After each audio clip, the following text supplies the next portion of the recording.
참빛교회 수요 성경 공부 함께 하시는 여러분들 주님의 이름으로 환영합니다.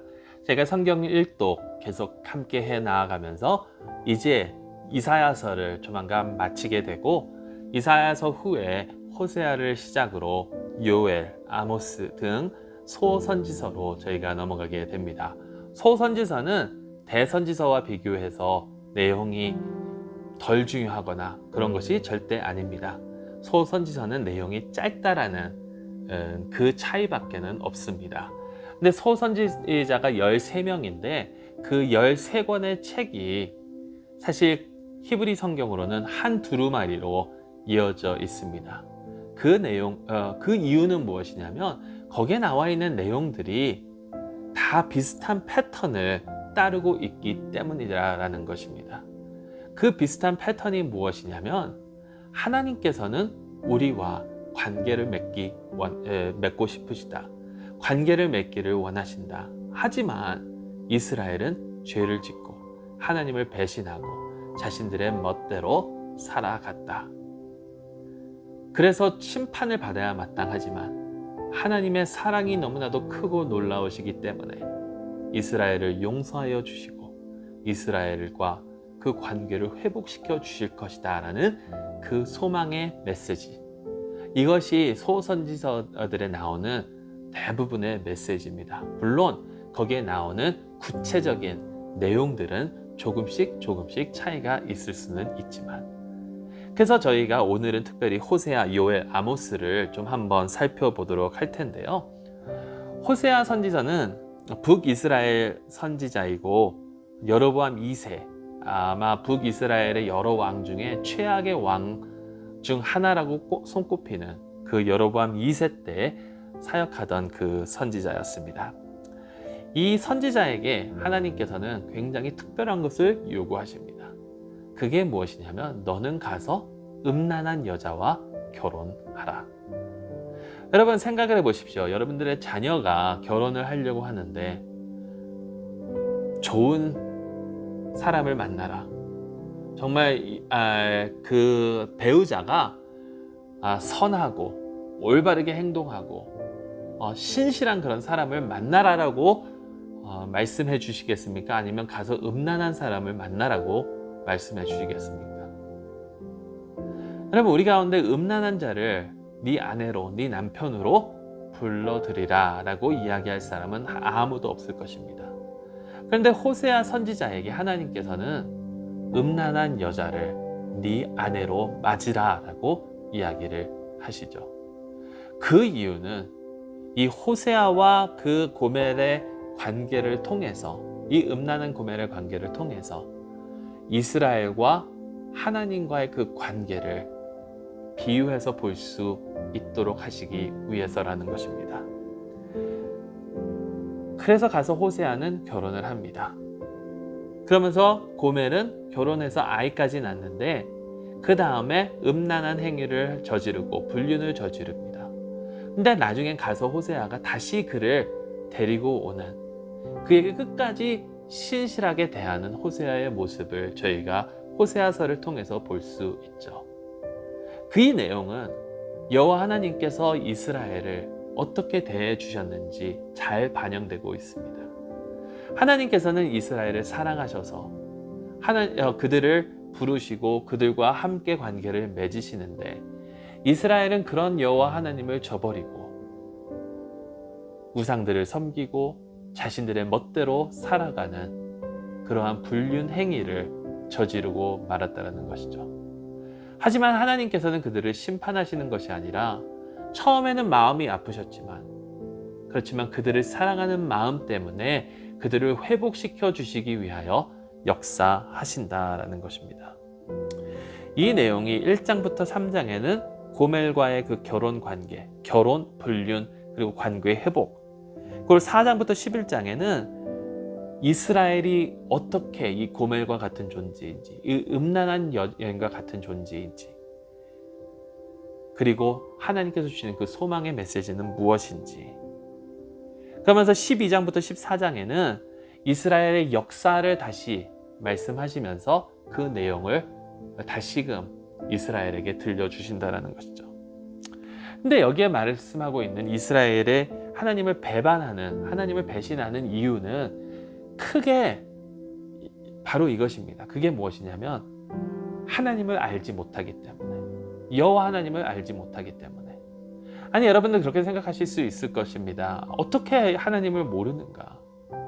그들이 하나님을 불기둥으로 보고 구름기둥으로 보고, 가나안 땅에 약속의 땅으로 들어올 때 하나님께서 역사하시는 것을 보고, 많은 선지자들이 하나님의 메시지를 선포하는 것을 보았는데 어떻게 하나님을 모를 수 있느냐?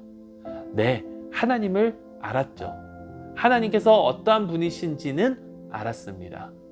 하지만 하나님과의 그 인격적인 관계를 맺지 못했다라는 것입니다.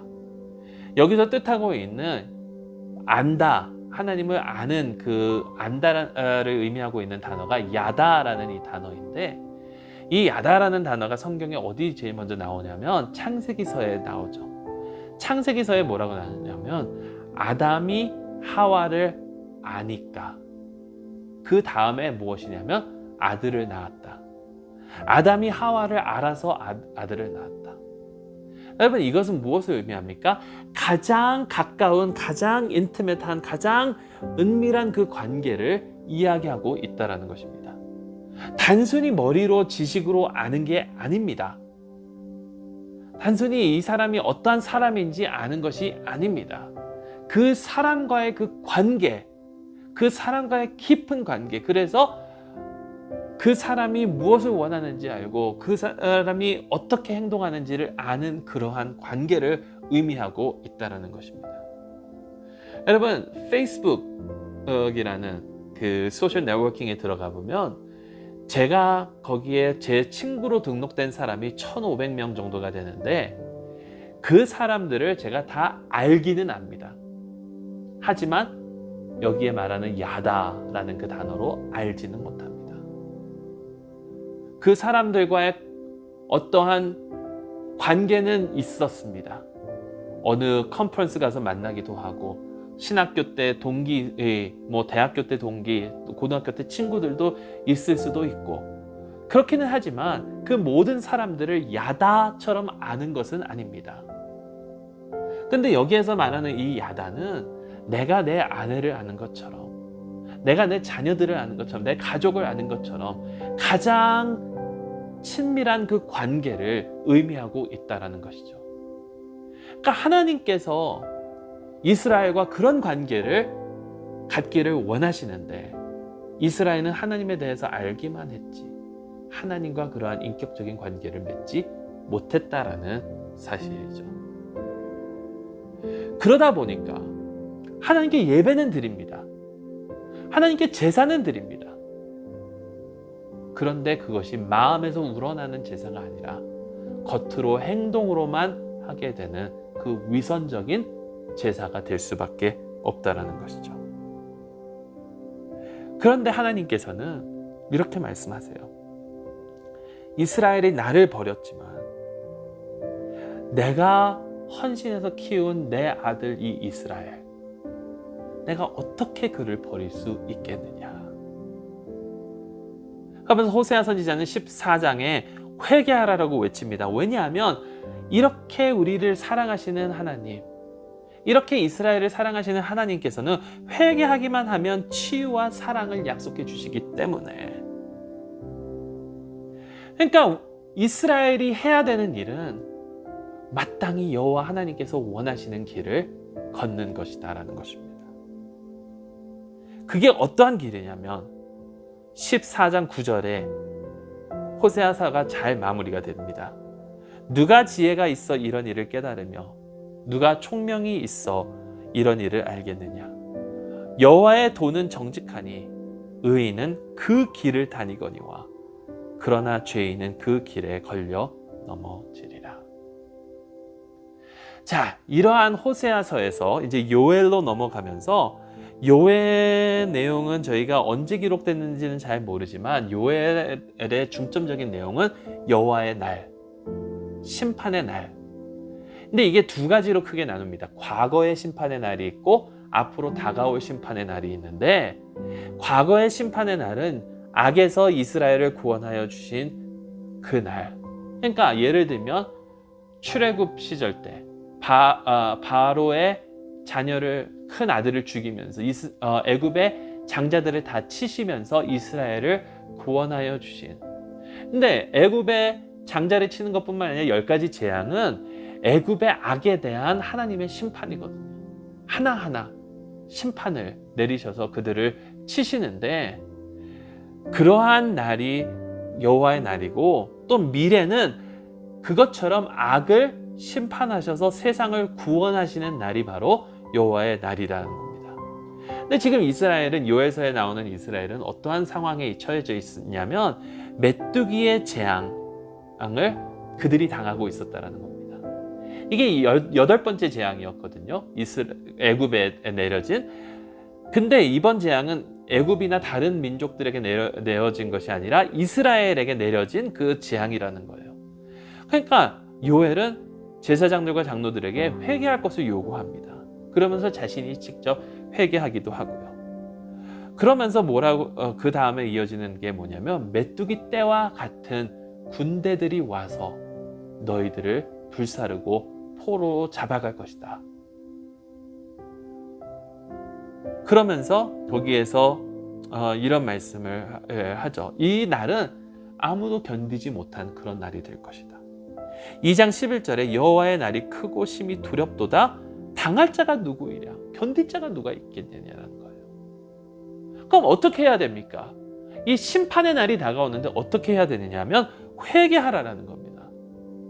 회개하는데 마음을 찢어서 옷을 찢지 말고, 그 시대에 회개하는 내용은 옷을 찢고 죄를 뒤집어 써서 슬피 울며 이런 건데, 그런 쇼하지 말고 마음을 찢자. 왜냐하면 그렇게 한다면 하나님은 은혜로우시고 자비로우시며 노하기를 더디하시며 인애가 크시니까 하나님의 긍휼이 이스라엘을 구원할 것이니까. 그러면서 나머지 나오는 내용이 무엇이냐면, 이러한 날이 이제 앞으로 미래에 일어나게 될 것인데, 하나님의 영이 임하고 백성들이 변화가 되고 세상의 악으로부터 하나님께서 우리를 구원하여 주시고 온 피조물이 새롭게 될 것이다. 여러분, 이게 사도행전에 가면 베드로의 첫 설교 때 이 내용이 나오죠. 선지자 요엘을 통하여 하신 그 말씀이 지금 이루어졌다. 너희 가운데. 왜? 예수 그리스도를 통해서. 그러니까 어떻게 해야 되느냐? 회개하고 세례를 받고 예수님을 너희의 구주로 맞이하라. 회복의 소망. 회복의 소망.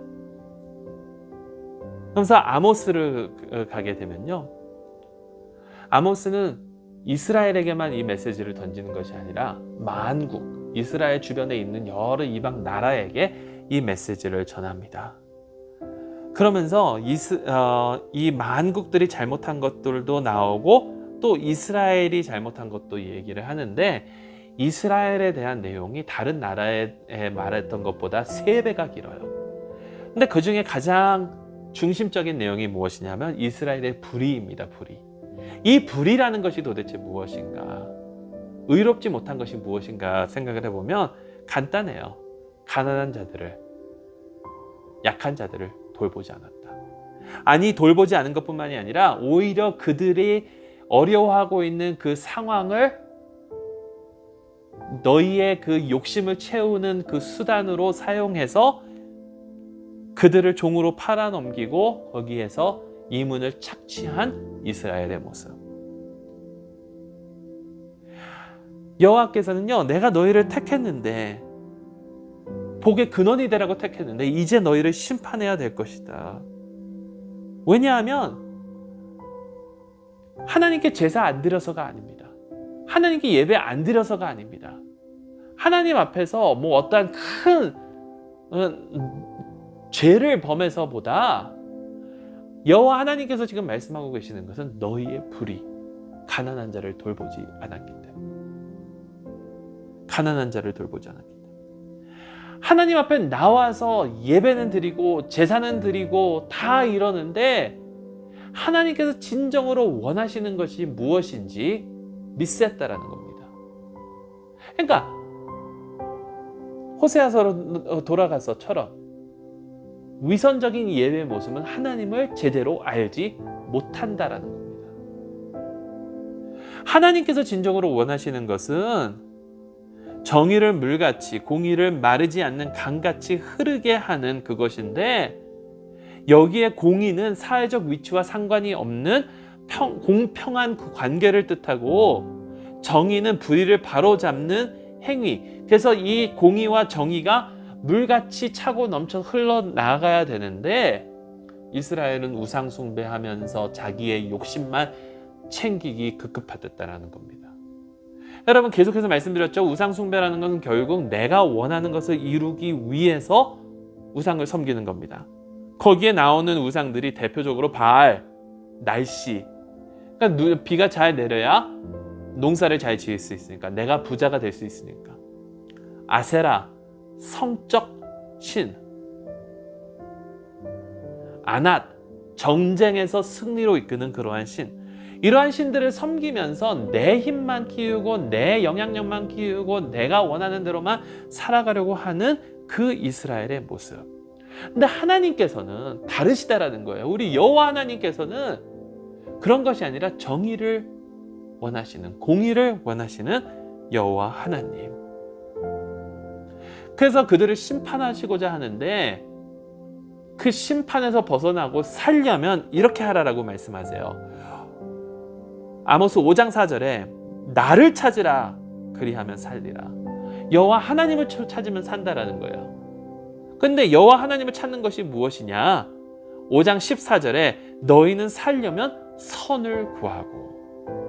그러니까 창조주 하나님, 여호와 하나님을 섬기는 방법은 선을 구하는 것인데, 여기서 말하는 그 선은 바로 가난한 자를 돌보고 연약한 자들과 함께하고 목소리를 내지 못한 사람들의 목소리가 되어주고 슬픔에 빠진 사람과 함께하는, 약자들을 돌보는 그러한 삶이다라는 것이죠. 그러면서 이제 아모스가 환상을 보기 시작합니다. 7장부터 9장에 환상을 보는데, 그렇게 살지 못하는 이 선지자들의 말을 듣지 않아서 여호와의 날, 여호와의 심판의 날을 맞이하는 그 이스라엘을 심볼로 보여주시는데, 메뚜기 떼, 타는 불, 너무 익어서 먹혀버리는 그런 과일, 이렇게 그들의 삶이 끝날 거다라는 그것을 환상으로 보여주시다가 마지막에 이 환상을 보여주세요. 그게 무엇이냐면, 하나님께서 베델에 있는 우상 신전들의 그 기둥을 치셔서 그것들이 다 무너져 버립니다. 하나님의 심판이에요. 근데 소망의 모습이 어디 있는가? 9장 11절에서 15절 모습을 보게 되면, 그 내용을 보게 되면, 이 무너진 그곳에서 여호와 하나님께서 다시 집을 세우십니다. 그게 바로 다윗의 집입니다. 여기에는 왕이 새로 서게 됩니다. 다윗의 자손이신 메시아. 그리고 그 메시아를 통해서 새 가족을 이루십니다. 이 새 가족에는 이스라엘 사람들만 있는 것이 아니라 만민들이 포함이 된다라는 것입니다. 죄로 말미암아 무너진 곳에서 다시 세우시는 하나님, 메시아를 통해서 다시 세우시는 하나님. 그러면서 하나님의 정의와 공의가 일어나게 하시는 그 하나님. 여러분, 오늘 이 세 선지서의 내용을 쭉 살펴보시면서 한번 생각해 보시기 바랍니다. 하나님께서 우리와의 그 관계를 맺으시기 원합니다. 그 관계를 맺는다라는 것은 그냥 하나님을 아는 것으로 끝나는 것이 아니라, 하나님과 깊은 사랑에 빠지고 하나님과 그 은밀한 친밀한 관계 속에 있어서 하나님께서 원하시는 것이 우리가 원하는 것이 되고, 하나님께서 하시고자 하시는 것이 우리가 하고자 하는 것이 되는 것.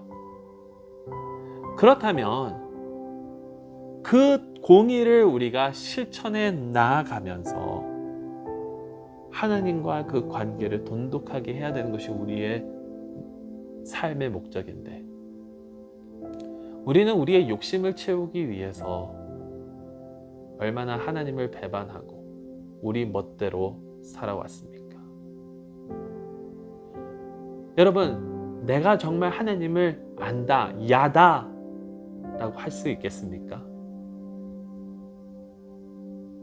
내가 드리는 예배가, 내가 드리는 헌금이, 내가 하는 이 종교 생활이 과연 하나님께서 진정으로 기뻐하시는 것인지, 아니면 나 좋고자 위선적으로 하는 것인지.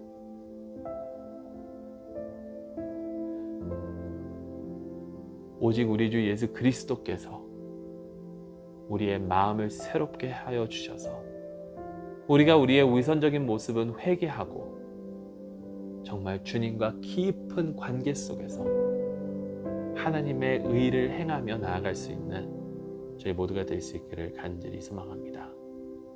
여러분, 과연 우리가 내려놓아야 할 우리의 욕심은 무엇인가요? 또 우리 주변에 우리의 도움의 손길을 필요로 하는 나의 이웃들은 누구인가요? 내가 먹고 마시고 즐기는 것 전에 우리 스스로 이런 것들을 즐기는 것보다 누구라도 더 도와줘야 할 그 사람들은 과연 누구인가요? 여러분, 하나님을 진정으로 야다 아시길 바랍니다. 그 하나님과의 그 깊은 관계 속에서 하나님 뜻대로 살아가며 약한 자들을 돌보고 이웃을 사랑할 수 있기를 간절히 소망합니다. 그래서 예수 그리스도를 통해서 세우신 이 하나님의 나라, 이 나라가 주님의 날까지 확장되면서 나아갈 터인데, 이 나라를 확장시키는 데 앞장설 수 있는, 주님의 은혜로 말미암아 우리를 통해서 하나님 나라가 확장될 수 있는 그런 놀라운 축복을 누리며 살아가실 수 있기를 간절히 소망합니다. 기도하겠습니다. 하나님 아버지, 주님의 말씀을 통해서 하나님의 뜻을 깨닫고 저희가 얼마나 위선적인 자인지를 깨달았습니다. 저희를 용서하여 주시옵고 저희 마음속에 주님을 사모하는 마음, 주님을 간절히 원하는 마음 허락하여 주셔서 주님께서 원하시는 대로 살아갈 수 있는 저희 모두가 되게 하여 주시옵소서. 주님의 말씀을 저희가 계속 읽으며 나아갈 때 저희 가운데 역사하여 주시고 축복하여 주기를 간절히 소망하오며, 이 모든 말씀 우리 주 예수 그리스도의 이름으로 기도드리옵나이다. 아멘. 여러분, 계속해서 이제 묵상할 질문 나오니까 묵상하여 주시고, 이번 한 주간도 주 예수 그리스도의 은혜 안에서 복된 한 주 보내시기를 간절히 소망합니다. 안녕히 계세요.